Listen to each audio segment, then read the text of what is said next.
I understand you object to being called a rhythm and blues or soul singer. Well, I try to do a variety of things, so I'd like to be just recognized as me being Stevie Wonder. In the 1960s and 70s, a singer, songwriter, producer made his name in the space. It's, in my thinking, outside of giving a day to a man who died for the principles of this country, it would be a day for us to reflect upon our responsibility as human beings, as recognizing all of those who have lived and died for the principles of peace and unity and equality for all people.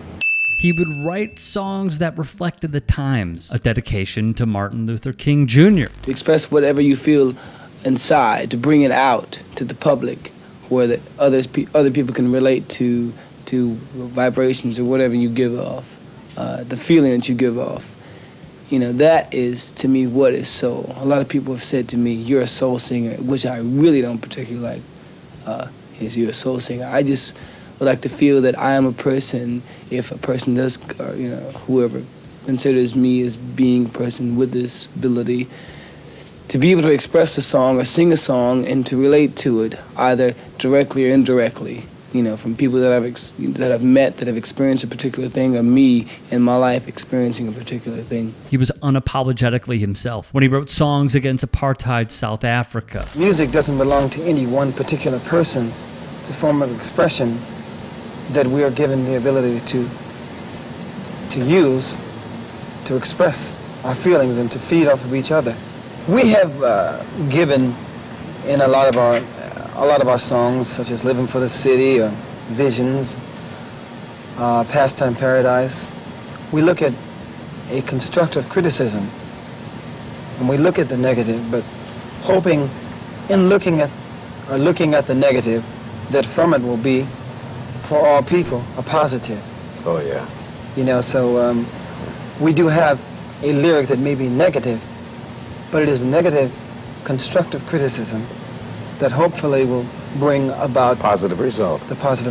In the songs he mentioned are issues the United States brought forth on its citizens, like poverty, racism, inequality, corruption, and systemic injustice, to name a few. What is Stevie Wonder all about? If they didn't know you, if someone tunes in tonight and says, okay, who is this guy?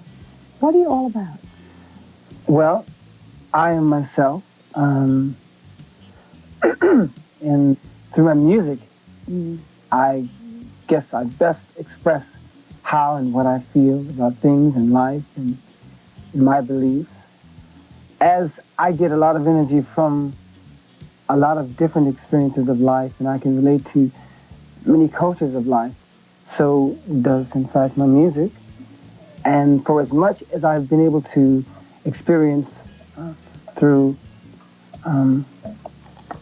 the success that you have afforded me as a public and God has given me, I try to express as much of those experiences in my music.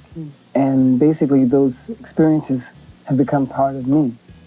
I think that you cannot believe in anyone else if you do not believe in yourself. Amen to that. One song that stands out? Good evening. The Nixon presidency is virtually being overtaken by events tonight. One of Mr. Nixon's Senate leaders, Griffin of Michigan, and his chief House Judiciary Committee defender, Wiggins of California, both asked for his resignation. The president himself admitted he has lost his impeachment fight in the House, that he has not always given the public the straight story on Watergate, and that he withheld from his lawyers and the House committee certain damaging information. And I want to say this to the television audience. I made my mistakes, but in all of my years of public life, I have never profited from public service. I've earned every cent. And in all of my years of public life, I have never obstructed justice. And I think, too, that I can say that in my years of public life, that I welcome this kind of examination, because people have got to know whether or not their president is a crook. Well, I'm not a crook. I've earned everything I've got. came at a time of great distrust for the presidency and their cronies. The album Fulfilling This' first finale, released in 1974, saw track number 6 rebuke American politics and its leader, Richard Nixon. Its title, You Haven't Done Nothin. And last night, I tell you, to watch that thing on television as I did, to see those monkeys from those African countries, damn them, they're still uncomfortable wearing shoes.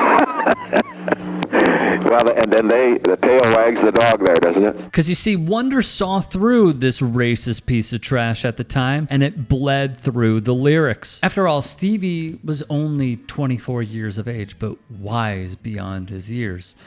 And he went further than many did at the time through his music. Wrote Variety, he didn't just criticize the system in this anti-establishment protest song, he raged against the machine and thoroughly annihilated it. He was smashing the system, directly calling out political leaders for screwing things up. And that's where this man comes in. 37th President of the United States of America, Richard Milhouse Nixon. See, Watergate had been on the minds of many for years at this point. 2, in fact. That's how long it took for Americans to rightfully turn on Nixon, who won a landslide election in 1972 over Democratic presidential nominee George McGovern, a 3-time United States Senator and a former member of the United States House of Representatives from South Dakota. The Pew noted one poll showed a 68% approval rating in January of 1973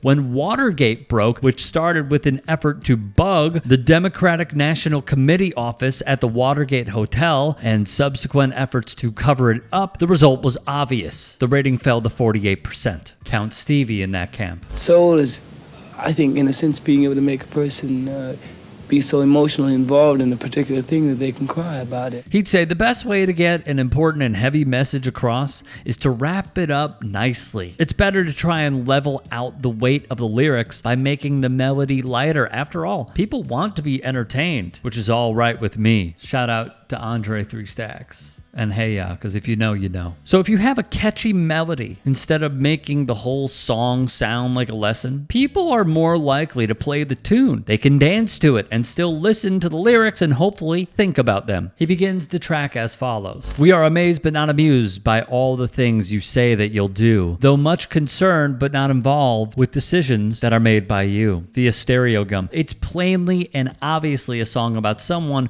who talked a big game about uniting a country and then did everything he could to destroy the people he saw as his enemies. The song is a lament, a betrayal, an accusation. You can hear Wonder almost choking on his words as he howls them out. The chorus, but we are sick and tired of hearing your song, telling how you are going to change right from wrong. Because if you really want to hear our views, you haven't done nothing. In his analysis of the song, Christopher Watkins would analyze the second verse. And if this is not the most soulful call to hold a politician accountable, then I don't know what is, he wrote with the accompanying lyrics. It's not too cool to be ridiculed, but you brought this upon yourself. The world is trying to pacify. We want the truth and nothing else. We would not care to wake up to the nightmare that's becoming real life, but when misled, who knows a person's mind can turn as cold as ice. From Jeremy Helligar once more, lyrically it remains more relevant than any of Stevie Wonder's 5 number ones that decade. What an uncomfortable listen it must have been for the gatekeepers and government and the masses that still championed them in spite of Watergate, you know, the Stop the Stealers of 1974. The song, he writes in his piece, held up a mirror to a status quo that was still controlled by white men and guided by the principles of white supremacy, revealing all of its ugly scars and scabs. This masterclass of a song would be released August 7th,